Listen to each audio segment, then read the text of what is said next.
Hello my darlings, so we are continuing on my transitional summer to fall fragrances. So we're not yet just in that super heavy, smoky, very heavy gourmand fragrance range yet. This is gonna come soon as we move towards winter season. Today I want to show you fragrances that are perfect as transition scents. And that also means they're perfect as signature fragrances because they are more so all year round fragrances. They're perfect when the weather is cooler, but they're also absolutely perfect when it's warmer outside and sunny. So you can use them all, or at least most of them, when it's rainy and gloomy and sad, but they're also perfect when it's a nice weather around 20 degrees, which happens a lot at this moment, especially here in Central Europe. We have days when we have only 10 degrees Celsius and rain, and we have periods of time that it's still 21 degrees Celsius and it's sunny. So these are quite perfect for each moment. And let's start. These are all Arabian brands, of course, as I mentioned. So let's hit it with Rose Couture from Khadlaj. This, if you guys do not know already, is a great dupe for the Lina Exclusive, and it's a perfect time to use it because it's a powdery, sweet, rosy vanilla scent. If you know the Lina Exclusive, you definitely do know how this one smells, with that little difference that this one is just a little bit more powdery. And that's pretty much it. Other than that, they're identical. The performance of this fragrance is amazing. So if you want your fluffy, plush cloud rose, but with some heavier notes as well, because we have some oud and vanilla here, then this one is perfect. So that is the first one for all my girly rose lovers. The next one that I'm bringing from summer into the fall, and that's because even though it's tropical and fun, it has deeper notes in the base, and it actually ends up being a sweet, ambery fragrance with a little bit of oud, and that is Ajayeb Dubai Portrait from Lattafa. And you guys know I love it. It's one of my favorite mangoes. I featured it so many times on my channel. This is a beast mode, it lasts forever, and the notes that we have here are orange and lemon and mango and osmanthus, jasmine, but the base, it's quite dense. We have some oud, we have sandalwood, we have musk and amber, and it really dries down to something that's very sweet and ambery with woody undertone. Don't be afraid of oud here. It's not like a, you know, prominent oudy fragrance, not at all. It's more so a tropical fragrance that ends up being like an ambery, creamy sandalwood scent, which I really love. It lasts perfectly on your skin and clothes. It leaves a trail. So because even though it's tropical, it does have that heavy base. That's why I think it's perfect for a transition fragrance.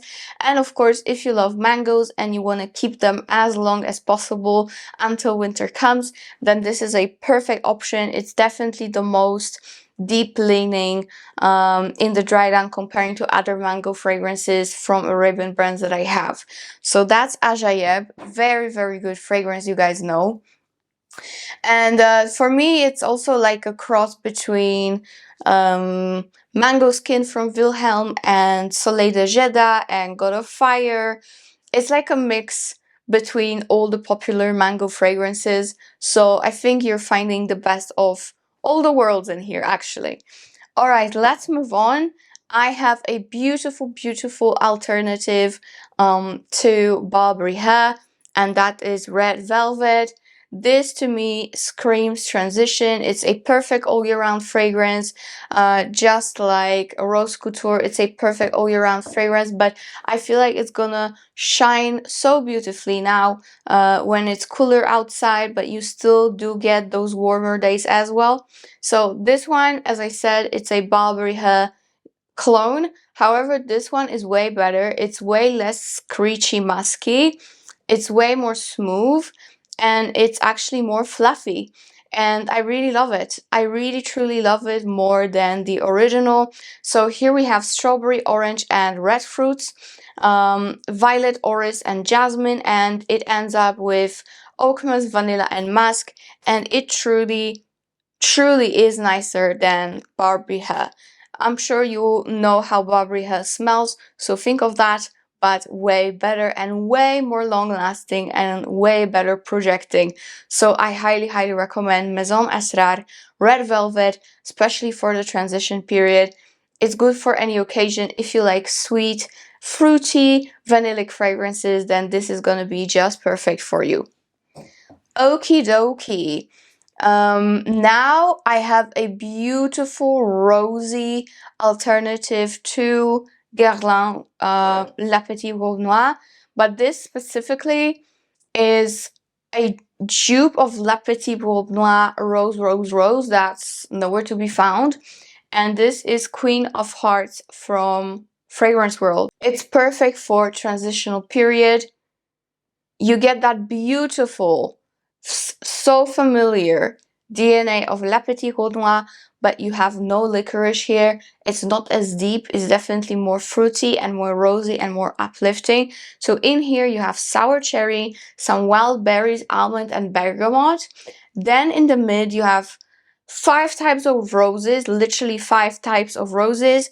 And in the base you've got some anise, which thankfully I do not get, tonka bean, vanilla, and iris. And you do get some of that powdery iris, which makes this fragrance smell even more sophisticated. But all in all, this is such a good product. I feel like out of all the flankers and the OG La Petite Robe Noire, the one I love more than this is only the La Petite Robe Noire Intense that features cotton candy and wild berries as well. But a close second is not any other flanker of La Petite Robe Noire or the OG, but this for me. This is perfect. So yeah, it lasts very well. So I think if you like the DNA of La Petite Robe Noire, but you want something a bit more flirty, more girly, more fruity, of course more rosy, and not as heavy with that licorice and too heavy of an almond, then this is for you. Very nice scent. Alright, continuing on quite girly fragrances, we have something new, and that is Sweet Paradise from Fragrance World, French Avenue. And this is a godsend for me, honestly, because I really love Red Poppy, or sorry, Scarlet Poppy from John Malone. It's such a beautiful ambrette fragrance that kind of reminds me of Rolling in Love as well from Kilian. And this is quite similar, but with some additional touches. So in here you also get ambrette, you get mandarin and musk, then you get peach, peony, and orris. And then in the dry down, you've got tonka, you get heliotrope, and you get burley. So this one is actually more complex than John Malone. And it smells amazing. You get that slight hay smell, you know, like a field of hay, or maybe oatmeal, like a dry oatmeal, okay? You get beautiful tonka and heliotrope. You get the ambrette, which is amazing. And that, mixed with orris, of course, makes the combination that's super similar to Scarlet Poppy. But apart from this, you get some fruits like mandarin and peach, and then you get peony, which makes this fragrance more fresh, more uplifting, a little bit even more aquatic, and of course more fruity. So it's such a nice fragrance. I think they took the DNA and made it into their own. It's just beautiful. It's truly just beautiful. I love to wear it. It makes me happy when I wear it. So it's not too powdery, it's not too deep, it's not too hay-like, absolutely not. It's not too almondy, it's just perfection, right in the middle between a sophisticated, more like irisy ambrette scent and something fun and flirty with fruits and peony. So that is Sweet Paradise. Love it. So, so nice. Okie dokie. And now we have something very sophisticated. And I must say, I do prefer it way over the original. And I know sometimes it sounds kind of fake when people say it, but I truly do prefer it over the original. And I used to have the original, so it's not like I haven't worn it or tested it. We have Grey Mountain from Privezarah. And I think it's either Paris Corner or Fragrance World. I'm not too sure. Doesn't say on the cap. First of all, look at the packaging. The cap is magnetic. This is so luxe and it was so inexpensive. It's almost laughable, you know, comparing to what we pay for when we buy niche or like super luxurious fragrances, because it pretty much looks and feels like a Dior bottle with the magnetic cup especially. And this is of course a dupe for Gris Dior from the private line of Dior. And this is, again, they taken the DNA of Gris Dior but made it so much better for me. It's more feminine, it's more smooth and fruity and a bit less patchouli. So this has grapefruit and bergamot. Then you have rose, orange blossom, jasmine, ylang, and strawberry. That changes everything for me. And then in the base we've got patchouli, moss, some amber, some sandalwood, musk, and cedar. And this one is so beautiful. You still get definitely the DNA of Gris Dior, but this one is just less earthy, less patchouli, less rose, still having all these facets, but it's just less off, and combined with beautiful strawberry and grapefruit, it is just so much more wearable for me and I have more fun wearing it. For me, Gris Dior is very, very serious. I know not everybody feels that way, but for me, it's a very serious scent. It is elegant, perfect for formal occasions, and honestly good for a signature scent, but for me, it's too serious. This one is a little bit less serious with a nice flirty twist, especially of that strawberry, so I do prefer it. And it lasts very well. You really are paying pennies comparing to Dior, and this is a perfect transitional scent, but again, it can be easily a signature fragrance without a doubt. So that is Grey Mountain. Next, this is one of the only gourmands that I brought here today. This is Eternal Coffee from Paris Corner, and this is for everyone that's struggling with rain and gloomy weather. This is gonna be such a cozy scent for you. You're gonna love it. So many people compare it to Amore Cafe from Montserrat or Intense Cafe from Montal. I don't really agree. This goes into its own direction. It's way more lactonic and way more coffee than the ones mentioned. So this starts off with coffee and milk and caramel. Then you have some coconut and lactones and heliotrope. And then in the base you've got musk, sugar, gourmand accord, and tonka bean. So straight from the note structure you can tell that this is very much different to Amore Cafe or especially Intense Cafe. This one is way more milky, and of course there's caramel, there's a powdery heliotrope that gives you kind of an almond powdery touch, and on top of that you got those lactones. I love the coconut in here. It's not too prominent, but it's here.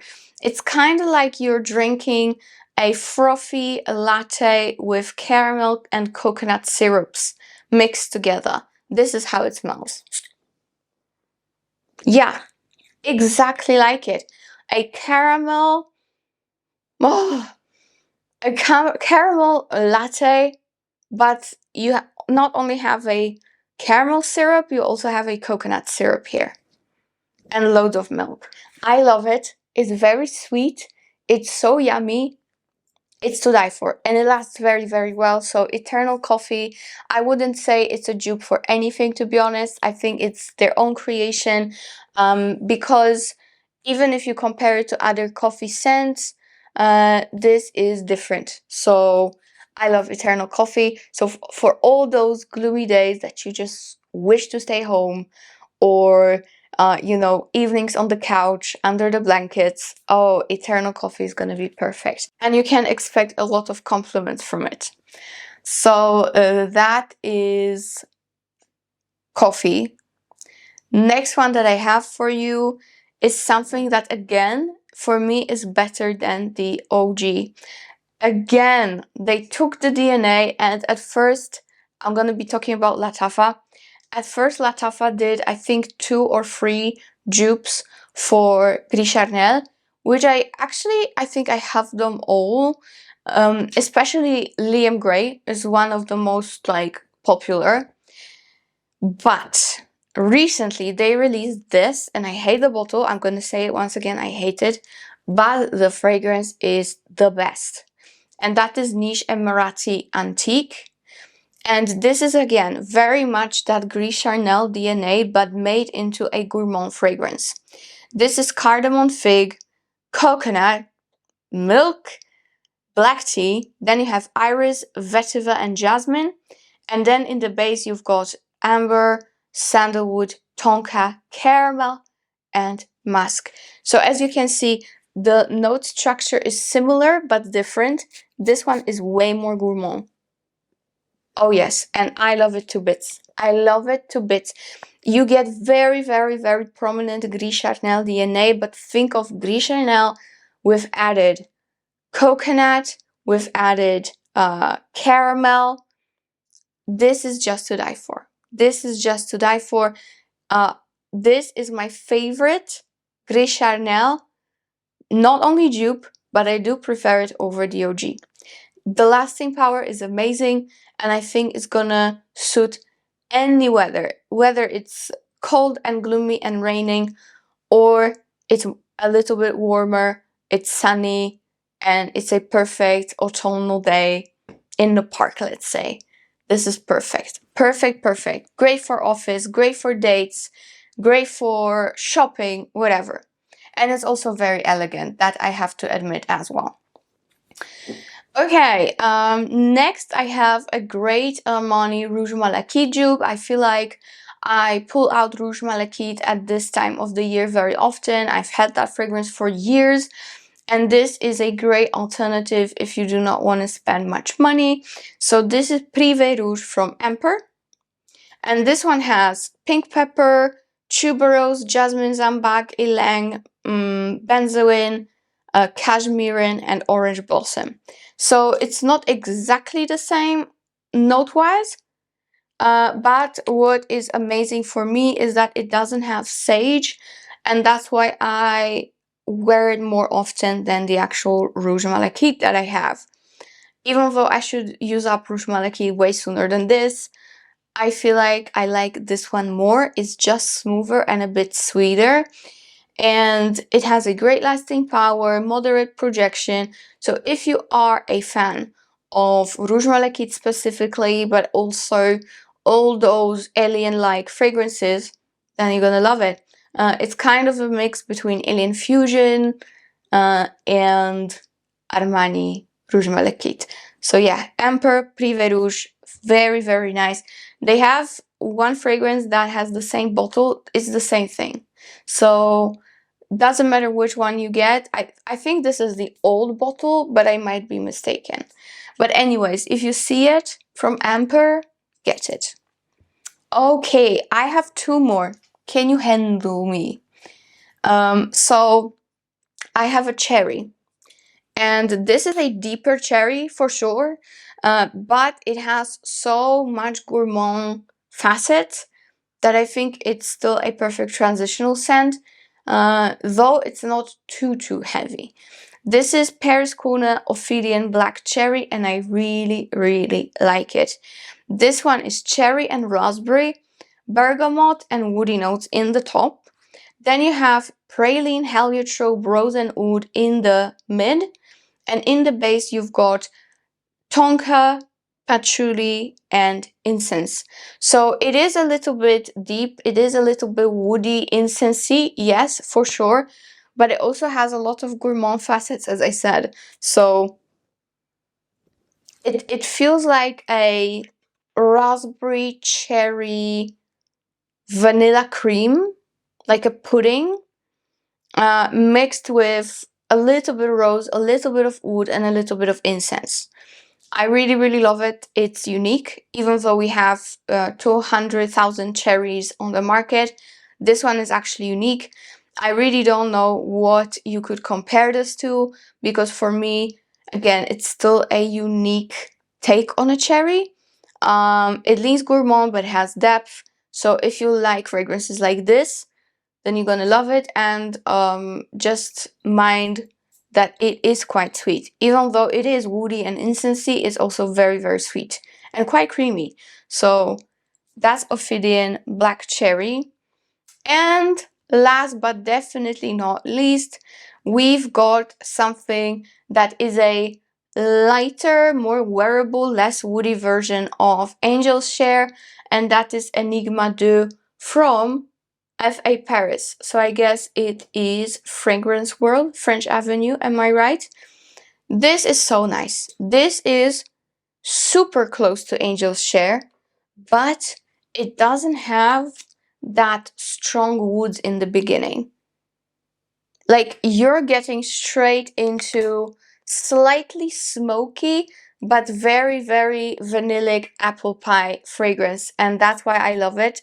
I like it more than the Khadlaj version, Intoxicate. I like it more than, I would say I like it more than Camera, and I like it more than Angel's Share. I think out of all of them, I started using this one the most. It's very wearable. It's not just for evenings. For me, it's for everyday as well, because it's not as deep, as woody, as heavy on the woods as Angel's Share is, at least on my skin. It's still very sweet, and it lasts forever on your skin, even though it's a lighter fragrance overall, not being that heavy. It's more of a like a beautiful apple pie fragrance. It still lasts very well. You get good 10 hours of wear with the scent, with very nice projection, and I really, really like the bottle. So that's Enigma Deux. And that is it when it comes to my Arabian transition fragrances. They're all perfect.